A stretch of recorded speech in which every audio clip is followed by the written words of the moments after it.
Okay, this is my best ever story at the DI. And it's not really a happy story, but it's a story that changed me and hopefully helped me impact other clients.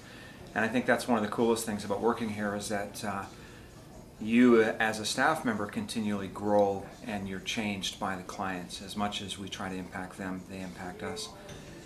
There was a client, and this is years ago.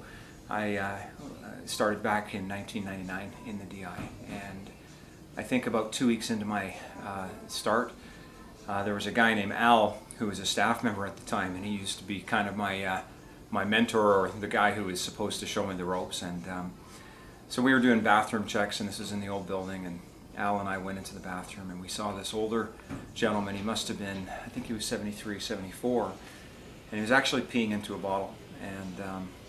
And I asked Al, because I'd never seen anything like that before. It was a little odd, you know, why is he peeing in the bottle? And a few minutes later, of course, we saw that, you know, he was drinking his bottle and recycling his alcohol. And I thought that that was really, really weird, that a person could be so addicted to something that they would go to that level. And yet this gentleman he was older, he was a pretty dignified man, he was a soft-spoken, really intelligent fellow, so him and I used to spend quite a bit of time together. And I found out that he was driven to alcoholism because of the death of his son. He was actually a PhD in geology who had his son die when he was about 50, and that had driven him to a place of depression, and here he was now in the Calgary Drop-In Centre just trying to survive. And I have to admit, you know, when I started working at the Drop-In Centre, I had all kinds of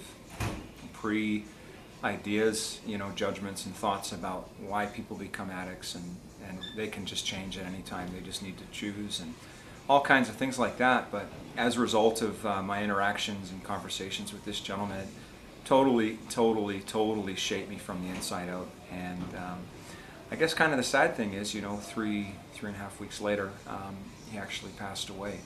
And yet, you know, he definitely did not pass away in me. It sounds kind of goofy, but he lives on in my heart, because it just changed me, his life and his intelligence. And hopefully now I've been able to impact a few people, and he can live on through me and through everyone else who knew him. So that's it, my best ever story at the DI. I hope it's not too sad.